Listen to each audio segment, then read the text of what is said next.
Hello wealthy learners, hope you're all doing great. My name is James Santiago. Welcome to my YouTube channel, Learn Wealthy. Today we're going to talk about should you manage your own rental property or have someone else manage it for you. I don't want to waste your time, let's get to the video. Disclaimer.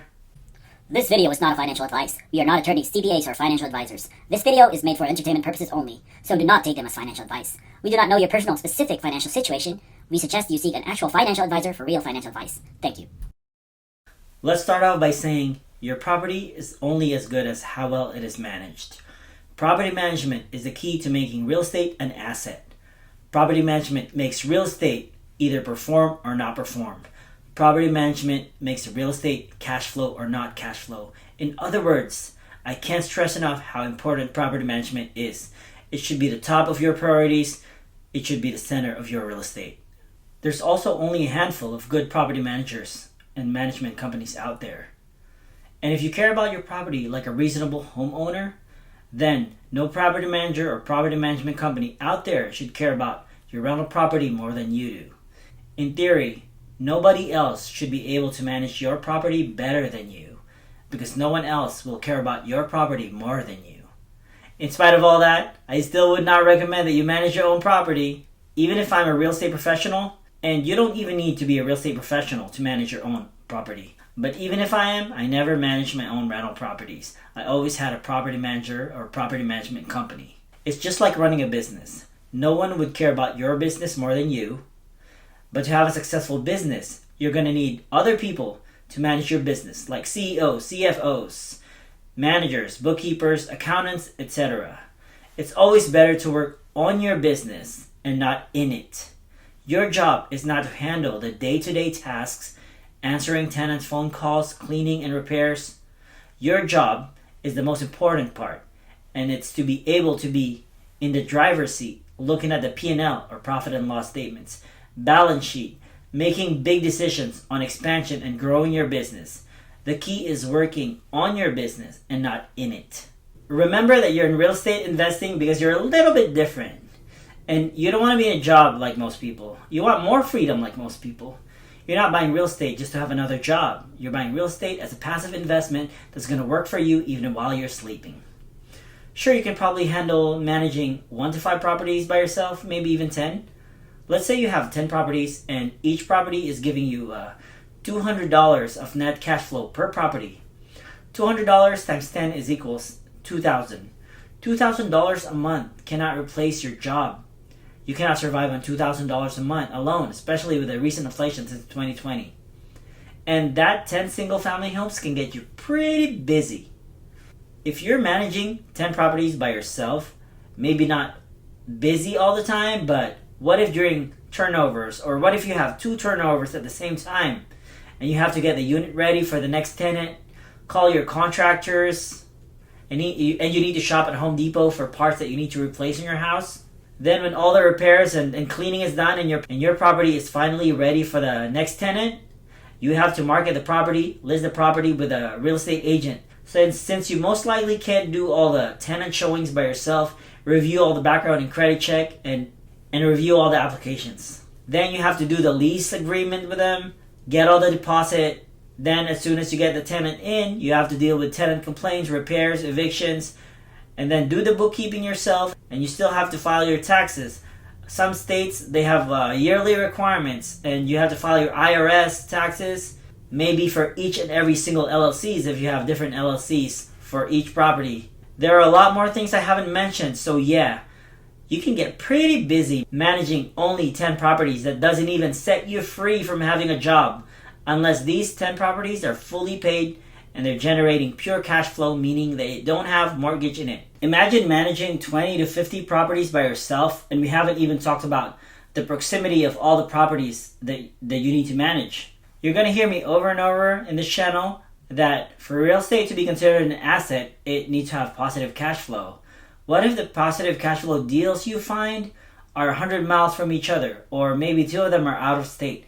Then suddenly managing even just 10 properties becomes impossible. Yes, you don't clean toilets at 2 a.m. as a landlord, like what other people say who are just making excuses why they don't want to invest in real estate. But do you really want to do all the things I mentioned? Do you really want to do all that work?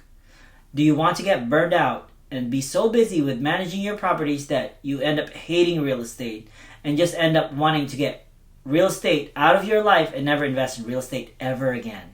If you're gaining a lot of value, please press that like button. Please subscribe and be a part of the Learn Wealthy community so we can grow and learn together. Also, I need you to comment because I need to know what you like to hear. I need future topics that I should make that you would be interested in watching. So please comment below and I would really appreciate it. Back to the video. The only reason I'll ever advise someone to manage their own property is for a learning experience. To know how it feels firsthand and to do every single task and how they all connect to each other. So later on you'll be better off at looking at it on the bigger picture. And if you needed to zoom in on the details every now and then, you can do it good. And I would only advise people to maybe manage 1 or 2 properties, maybe 3 for learning's sake. Most likely when you're starting out, you don't have systems in place. You don't have a person that does your floor, plumber, electrician, people who would fix your appliances, roofer.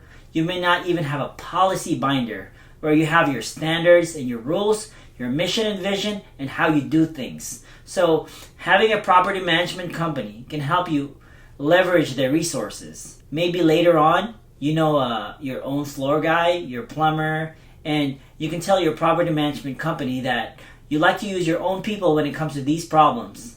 Then that's fine. Property management company costs around 8 to 14% of the gross rent estimate. That means, for example, your tenant is paying you a monthly rent of $2,000 a month. If your property management cost is 10%, that means your property management cost is $200 a month. Some property managers or property management company charges by a percentage of your gross rent. Some property management company charges at a flat rate per unit or per property. Here in Texas, the property management company that we kind of stuck with initially was charging us a flat rate of $110 per property. With all the inflation since 2020, now they're charging us $130 per property every month, which is still a pretty good deal considering that we carefully picked our property so that it cash flows off the bat. When we bought it, we have a strong reason to believe that it will continue to cash flow in the future in that particular market. The tenant should cover your property management cost. You're not charging tenants property management fee outright, but what I mean is that when you initially bought your property, you should have already planned that the fair market rent in this area where you're buying your property would be about $2,000 a month, for example. My monthly mortgage, PITI, on this property would be about $1,200 a month. I would estimate average monthly repairs of about $100 a month. I would set aside $100 every month as CapEx for future big expenses like roof and HVAC. That means I still have room to pay for a property management company of $200 a month and still end up with a $400 of net cash flow at the end of the month after all the expenses. What are the benefits of using your property management company? What do they actually do for you?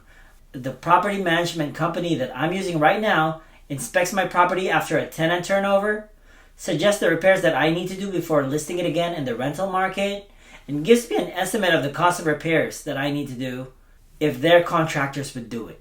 At this time, I already have my own people that can do certain things for cheaper and better, so majority of the repairs that I need to do before listing my property again in the rental market, I let the people I know do it. When the property is ready for showing, the property management company has their own real estate agent and they list the property on the MLS. But James, you're a real estate agent. Why don't you list the property yourself on the MLS? Because I don't want to deal with tenant inquiries and show the houses to tenants.